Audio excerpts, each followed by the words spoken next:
Thirumangalam fridge ஏன் போட்டாங்க?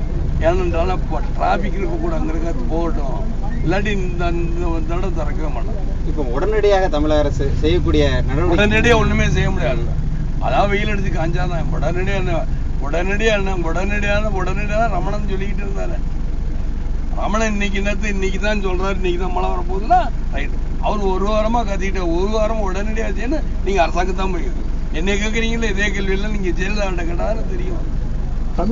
தமிழர் தயார் நிலையில் இல்லைன்னு சொல்றீங்களா? ஆமா, உண்மை தயார் நிலை. எதுக்காக ரமணன், எதுக்காக நான் கேட்கிறேன், எதுக்காக வானொலி இன்னைக்கு டெலிஃபோன்லேயே இன்னைக்கு தட்டினே எல்லாமே வந்து டெலிஃபோன்லேயே இன்னைக்கு வந்து ஃபார்காஸ்ட் எல்லாமே இருக்கு. ஃபார்காஸ்ட்டுங்கிறத விட தட்பவெப்ப நிலை நம்ம சொல்லுவோம். தட்பவெப்ப நிலை எல்லா தட்டினா வந்துடும்ல, மழை இருக்கல.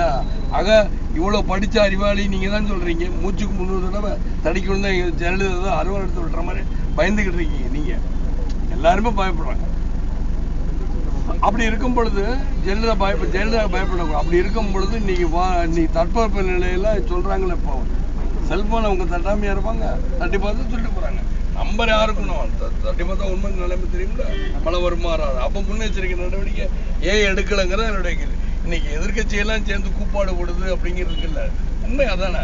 நீங்கள் போய் பார்த்துட்டு வந்தீங்கன்னா தான் தெரியும். ஐயா, இந்த முன்னெச்சரிக்கை என்ன மாதிரி நடவடிக்கை எடுத்திருக்கலாம்? என்ன மாதிரி நடவடிக்கைன்னு நீங்க விவாதம் பண்ண வைக்கிறீங்க? நீங்க எந்த டிவின்னு சொல்லுங்க. ராஜ் டிவி விவாதம் பண்ண நீங்க தானே சொல்லுவீங்க. என்ன மாதிரி முன்னே நீங்க தான் டிவியில பூரா என்ன பண்ணுவீங்க? ஏடிஎம்கே சப்போர்ட்டா இருக்கு ஒருத்தர் வச்சுக்கிறீங்க, டிஎம்கே சப்போர்ட்டா இருக்கு. யாரையும் காங்கிரஸ் சப்போர்ட். ஒரு பத்திரிக்கை, ஒரு பதிப்பாளர், ஒரு ஆர்வலர். யாரையா பத்திரிக்கை, யார பதிப்பாளர், யார் ஆர்வலர்னா உங்களுக்கு காம்ப்ரமைஸ். உங்களுக்கு என்ன மாதிரி முன்னெச்சரிக்கை நடவடிக்கைன்னா, எனக்கு டோட்டல் கவர்மெண்ட் ரெட்டையில அதிமுக அரசே பேசுது சார். இப்போ வந்து நீங்க இதை போடுவீங்களா? நான் போட மாட்டேன். நீண்ட கால செயல் திட்டங்கள் ஏதாவது முன்னேற்றங்களா சார்? இப்படி ஒரு விவசாயிகளுக்கு இந்த மாதிரியான ஒரு திட்டத்தை நீண்ட கால செயல் திட்டத்தை ஒவ்வொரு கட்சிக்காரனும் வரணும்னு இதுக்காக நீண்ட காலம் நீங்க உட்கார வச்சு பார்த்தா தெரியும். நீண்ட கால செயல் திட்டம் இருக்கா, குறுகால செயல் திட்டம் இருக்கா, இல்ல அப்பப்போ செய்யறோமா என்னங்கிறப்ப. மண்ணே அல்லாதீங்க. மண்ணை அல்லாதுன்னா இந்த அம்மா வந்து இயற்கை எழில் சிந்தனை பூரா அள்ளிக்கிட்டு இருக்கு. நீங்க வெளிநாடு போய் பார்த்திருக்கீங்களா? நான் எல்லா நாடும் சுற்றி வந்திருக்கேன். வெளிநாட்டில் இயற்கை எழில் கொஞ்சம் எந்த எதையுமே அவங்க இதுவும் பண்ணக்கூடாது. அரசாங்கத்துக்கு எதிர்ப்பாக செய்யவே மாட்டாங்க. ஏன்னா ஒரு சாதாரண ஒரு ஏசி, அதில் சூடான காற்று ஒரு பின்னாடி அது மரம் இயற்கை எழில் இயற்கையாக நாம் நட்டு வச்சிடும். மரம் அவ்வளோ ஹைட்டு வளர்ந்துருக்கு. அப்போ அந்த வளர்ந்ததுக்கு ஏதாவது சூடாக ஏதாவது ஒரு காற்று பட்டால் கூட இங்கே ஏசி இருக்கக்கூட நம்ம வீட்டுக்காரங்க தான் கண்டிக்கணும். அது மாதிரி இங்கே கண்டிக்கிறாங்க. அல்லு மணல் அல்ற வரைக்கும் அல்லுன்னா நான் பார்த்தேன்னு கிருஷ்ணராயபுரம் கரூர் போன நடிகை பார்த்தா எல்லாரும் நிற்குது. என்ன கொடுமை இதெல்லாம்! எவ்வளோ பேர் சொல்கிறாங்க. இந்த அம்மா இன்னைக்கு யாரை கேட்டுது? கோர்ட்டு கூட சொல்லிச்சு.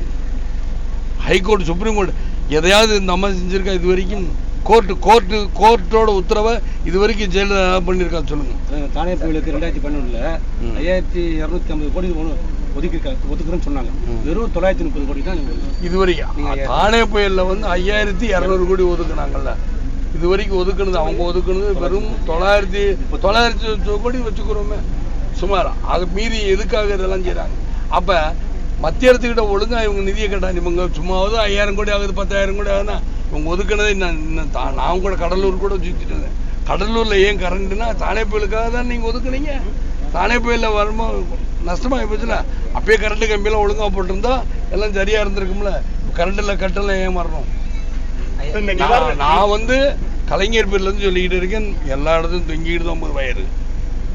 வயர்லாம் இருக்கக்கூடாது. எம்ஜிஆர் ஜெயலலிதா பேர்லையும் சொல்லியிருக்கேன். ஆக 2 பேருமே கேட்கலாம். நம்ம என்ன பண்றோம்? 2 அரசாங்கம், அதிமுக திமுக அரசாங்கம் 2 பேர் அரசாங்கம். சொல்லுங்க நீங்க. மழையால் பாதிக்கப்பட்ட மக்களுக்கு அரசுக்கு வந்து தேமுதிக சார்பில் வந்து ஏதாவது நிவாரணம் ஏதாவது ஏன் அதில் நான் தான் வழங்கிட்டே வரேன். நான் என்னத்தை சொல்ல? நான் சொன்னா உடனே செஞ்சிருவாங்க. நீ எதுக்கு ஏன் சார்பாக கேட்குறீங்க? இல்லை நீங்க தான் போட தான் போறீங்களா? ஒரு நேரம் என் வேலை தான் கெடுத்து. நிதி எதுக்கு? நிதி சொல்ல நீங்க போட போறீங்க. ஐயா, ஒரு தனிப்பட்ட கேள்வி கேட்கலாம். அதாவது நீங்க அதாவது அரசியல் கட்சி தலைவர்களுக்கும் தொண்டர்களுக்கும் இடையான உறவுகள் குறித்து இப்ப சமீப காலமா சில சர்ச்சைகள் வருது. என்ன சர்ச்சைகள் வந்து நீங்க தான் சர்ச்சைகள் அடிச்சேன்னா நான் எதுக்கு அடிச்சேன்? அதான் நீங்க போடாதீங்க.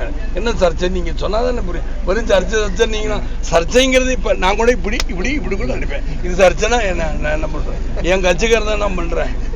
ஏதாவது சர்ச்சைக்கு அவங்க தான் நீங்க கேள்வி நீங்க இப்படி கேள்வி கேட்கறதுனால சர்ச்சை வரும். இல்ல மக்கள் மத்தியில வந்து சரி அது ஒரு இல்ல மக்கள் மத்தியில ஒண்ணுமே போல.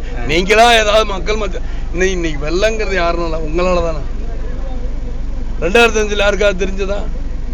டிவி இருக்கிறதுனால வெள்ளம் இவ்வளவு நம்ம பாதிச்சிருக்கு, இவ்வளவு இருக்கு, இவ்வளவு பாதிப்பு, இவ்வளவு இதுக்கெல்லாம் ஆகா தத்தளிக்கும் சென்னை ஏன் பண்றீங்க? உங்க டிவினால தானே. இந்த டிவியெல்லாம் அதாவது அரசாங்க கேபிள்ல தூக்கிட்டா சரியா போச்சு, இல்லை வராதுல்ல. அதாவது அதெல்லாம் நம்ம கட் பண்ணிடுவீங்க. எடிட்டிங்ல அதெல்லாம் கட்டு, நான் சொல்ற கட் பண்ணி